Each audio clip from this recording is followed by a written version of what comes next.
Okay, everybody, it's time to put your big boy pants on. You call yourself cannonballers, now's your time to prove it.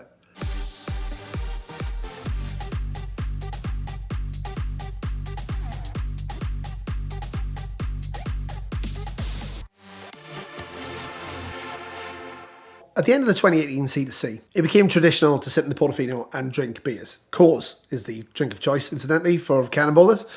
And what we would do is we would sit there and we would drink until we ran out of beer, the bar ran out of beer, the town ran out of beer, and eventually we would go to sleep. We would drink with some awesome people from the CMR, the Cannonball Memorial Run.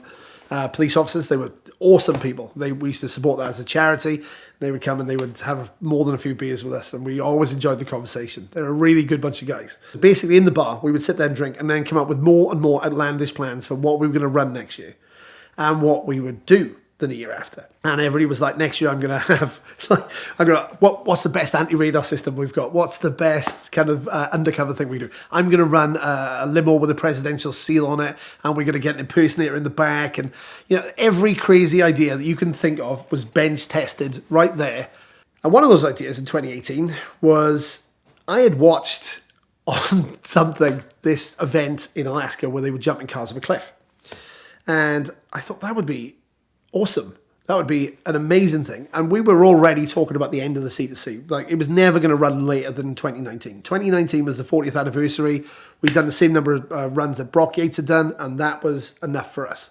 So we had to do something else. And I said, once we finish this, the next thing we're going to do is we're all going to go jump cars off a cliff in Alaska. Everybody said that was awesome.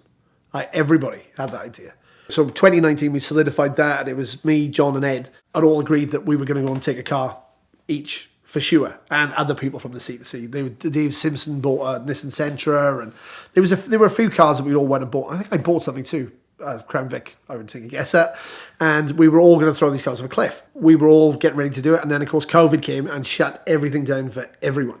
Eventually, it had to come to an end, and we made a very, very quick plan to run to Alaska. Me and John and Eric, we basically came up with the idea that we would get to Alaska, pick a date, and do it. But unfortunately, we had a very short time to plan it. So there was a lot of people who wanted to join us, but we couldn't get through because the border was still questionable right up to the day we did it. And we ended up really buying cars last minute, everyone. Like, everyone bought a last minute car, and they were all pretty universally awful. John bought the world's worst Jag ever. He sprayed it in the correct Union Jack colours, and it looked amazing. But when he bought that car, John's American. I'm British, obviously, if you haven't guessed that by now. They tend to give it away with the accent. And John was Team Britain. I'm like, whoa, what do you mean John's Team Britain? What am I going to do?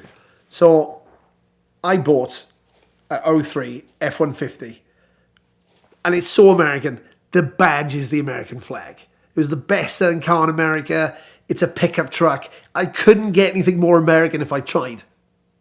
Or could I? I thought, what about an Evel Knievel themed truck? So John had the Union Jack painted Jag, and then I went the exact opposite. We all dressed up as Evel Knievel and had an Evel Knievel USA #1 F-150, which was like, it was awesome. That was really good. And then, of course, we had a Dodge Charger that came and joined us with Dave Lockhart, or Dave Lockhart 66, that does all the rallies. Like, awesome dude. He got a 06 police Dodge Charger from Florida. And then we all agreed to meet up in Reno. I met with Captain Chaos, who is like the nicest man on the face of the planet, in Detroit. We picked up the F-150 and then headed to Reno. F-150s, I thought they were like the most reliable truck in America, but apparently they blow out spark plugs like, it's like champagne corks in France, right? Like, they go all the time. They're rubbish, they're badly designed, and ours did all of that.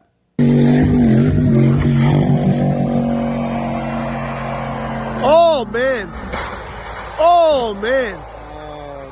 The whole trip, everywhere we went, the cars fought us. The road fought us, the cars fought us, everything fought against it. It was like literally a biblical journey. We started in Reno, the Jag broke down. It was basically, we started off with the tour of O'Reilly's.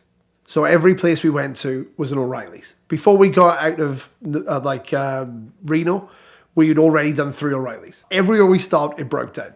So it was like, great. The F-150 had already done its breaking down period on the way there, and it was running on 7 cylinders. It was a V7. It was fine. It got to 8 cylinders, 2,500 RPM, so it was generally okay, and the Charger ran pretty well. John's car actually basically broke down so many times that everywhere we went to, it was late. So we missed the hotels, we missed the places. It was just late. You know, everywhere we turned up, we were driving 20-hour days because the car would break down for 4 of them. And all of them were just hideously unreliable, apart from the Charger that ran like a top everywhere. We didn't lift the bonnet until we got to Fort Nelson, and that's only because I forced them to lift the bonnet to check the oil. We got to Fort Nelson, which is a story in itself, because basically we woke up in the morning to a guy standing going, "Hey, you guys in the parade?"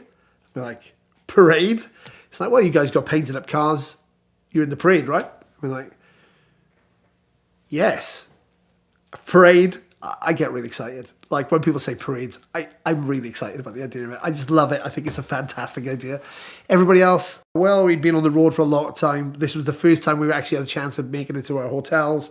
It was actually, we'd had a reasonable night's sleep, like 8 hours or something. Maybe we'd stopped off the road. So we were looking forward to actually having a nice normal day. I made everybody go to the parade. There was no chance we weren't going to that parade. There was not even a hope. There was briefly, John was like, "Well, if you ask everybody else and they want to join the parade," I'm like, "It's a parade, John. It's a parade. Like, it's the parade. We've got to be in the parade. Like, it's a parade. Why wouldn't we be in the parade?" It was Canada Day. That was the other thing. It wasn't just a normal parade. It was a Canada Day parade. And we're in like a Union Jack painted Jag and the Evel Knievel USA #1 truck. And then the Sheriff Buford T. Justice Charger. And we drove through the parade with thousands of people in the streets. They took us out for dinner. It was like Fort Nelson, you were the loveliest people ever. Like everyone was just so nice. We drove through like USA #1 and happy Canada Day to everybody. And we were genuinely in like a full-fledged parade, like thousands of people, loads of kids. It was just great. It was a really, really good time. And then they took us to the museum, showed us around the Fort Nelson Historic Museum, which is lovely if you're passing, fed us, and we drove off. But basically we had a whole day and a half of driving to now cover because I made everybody stay because it was really nice. We got to a little place called Coal River. So there's our first real big stop. The scenery was breathtaking on the Alaskan highway, and it was like being in Top Gear. We were basically following the Jag. In my brain, Matt Monroe is playing at the start of the Italian Job. It was just fantastic.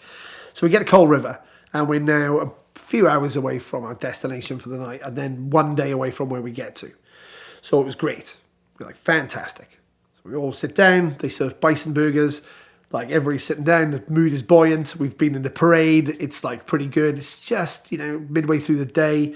And as I grab my burger, somebody goes, "Oh, you guys all heard about the bridge being out, right?" I'm like, "No, what do you mean?" They're like, "Oh, the bridge is out. The bridge is washed out." So I put my burger down and I'm like, "Tell me, what do you mean?" They're like, "Oh, there's a whole bridge is washed out up the road and it's impassable." I'm like, "Oh, okay, that's bad. How far's the journey to go around it? What's the detour?" "Oh, there is no detour. You've got to go back to the other highway." I'm like, "The other highway is 2,000 kilometers south, which is 1,753 American Freedom Eagles. That way. It's a lot of a trip. And that's before we can go north. That's before we can even start to go back to where we go. We've got to drive back 2 days worth of driving to get back, to get to where we were now on the other side of the bridge." Christopher Michaels spots a helicopter, jumps over the fence, runs off. I run off after him. I'm like, I tell Grady first, it's like, "Grady, can you plan out this route? Is it possible?" And then I run off. He jumps the fence, runs up the helicopter. Christopher Michaels is like, "Hey, I see you've got a bucket underneath the helicopter. Can you lift 3 cars across a bridge?" It's like, "No, it's not that type of helicopter."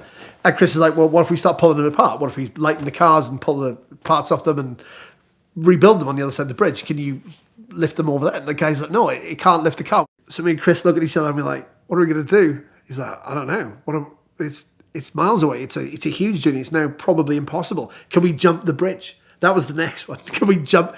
Is it possible to jump the bridge? It's 136 meters of concrete bridge. Now the river, we'd all been talking about it on the way down. We were like, "Wow, the river's really fast. That's crazy. Like it must be glacial melts or something like that." No, beavers. Small rodents had a dam and that had collapsed and that washed away 136 meters of bridge, concrete bridge. What kind of rodent can build a dam big enough to wash out 136? I mean, I never heard of such a thing. I thought they were joking, but it was true.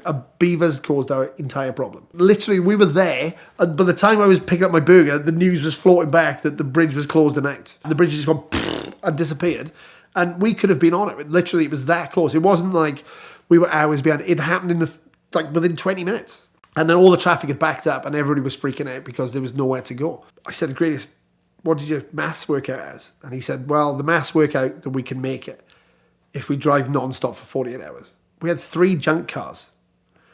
The F-150 is on 7 cylinders. The Jag is on a wing and a prayer. It is basically a zombie vehicle at this point in time. It is like drinking oil. It's the most uncomfortable thing I've ever seen. It never had the same set of headlights going. So the Jag has 4 headlights, right?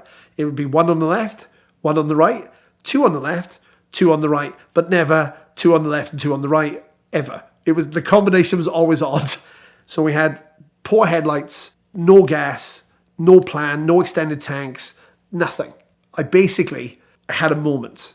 Everybody in life comes to a moment. We have this moment. Really, it's like we shall fight them on the beaches moment. Everybody came in, they sat down, mood was pretty somber. The whole mood of the whole cafe was somber because, I mean, people had deliveries, truck drivers and stuff had to get there. They had to get up north, and they're looking at a 2,000 mile trip, basically. I can't actually remember what I said. If you ever do a really good speech, you never remember what you say. It's off the cuff. I basically walked in and said, "Can the Jag make it?" John said, "Yep, the Jag can make it." I turned around and said, "Can the truck make it?" "Yep." I knew the Charger could make it. Dave was running solo at that point in time, so it was kind of pretty. Well, Dave was like, "No, I like to drive myself," and I was like, "Cool, there's somebody for your car," because we had too many people. But at this point in time, I was like, okay, so we're all pretty exhausted. Everybody was pretty down. The only thing to do was to try and inspire people to go and do it. I asked if the Jag could make it. We knew the Charger could make it. We knew the truck could make it. I said, right. And I can only remember this part of the speech, which goes, "Okay, everybody, it's time to put your big boy pants on. You call yourself cannonballers. Now's your time to prove it." And basically, I finished my speech. I grabbed my burger. I walked out to the front of the truck. I go to the front of the truck. I sit down and I think, man, I wonder if anybody's going to come out. I wonder if anybody's going to come out here. They're just going to sit there and I'm going to have to walk back in sheepishly and go, "Oh, okay, we're not going to go." And everybody just walked out. And it was like a miracle. Everybody starts going to the cars. They start pulling all the stuff out the back seats, and we start clearing everything, throwing everything in the back of the truck. We start lightening all the cars. We start counting all the extra gas that we've got just in case. And basically, it was impossible to do the trip because at some point in time, we're driving at night through the most deserted parts of Canada with no open gas stations and wildlife all over the road. They're like danger bear, danger moose, danger elk, danger porcupine. The porcupine's massive if you haven't seen one. They're absolutely flipping huge, right? And we saw every single Canadian wildlife spotting thing. And it's good luck that we brought Christopher Michaels around because not a lot of people know this, but he's basically the southern version of David Attenborough.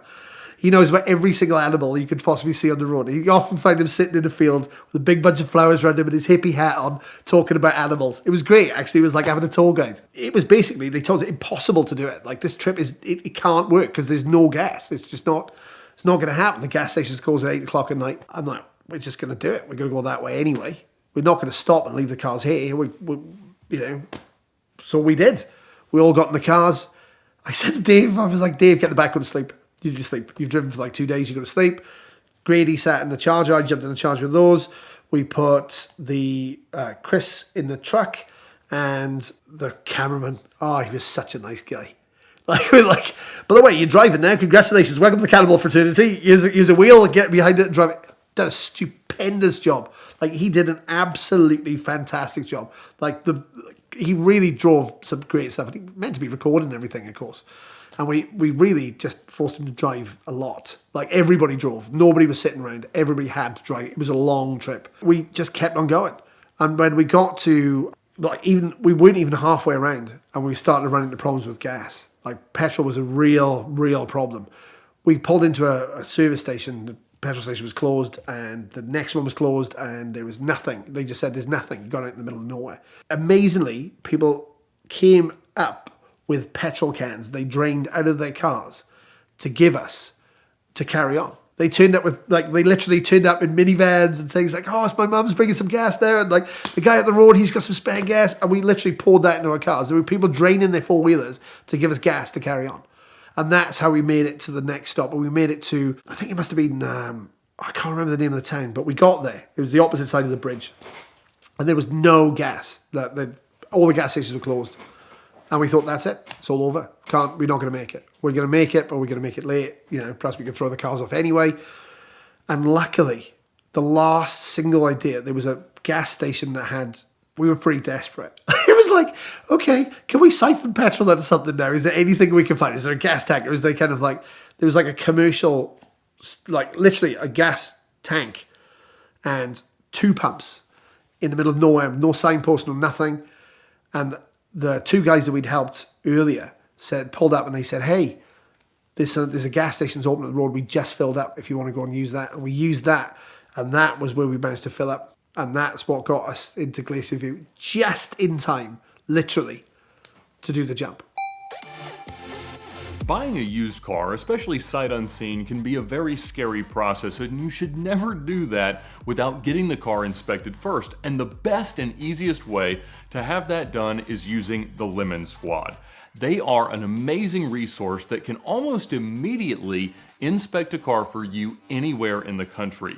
They have no hidden fees, they're the largest company in the industry, and they have the fastest response times in the industry. So check them out now at the link in the description below. You can use the code VinWiki for a 10% discount. It is the best way not only to find out if you're being scammed, find out if the car is a piece of garbage, and to make sure that you're buying exactly the car that you're looking for. So next time you buy a car, make sure to use the Lemon Squad.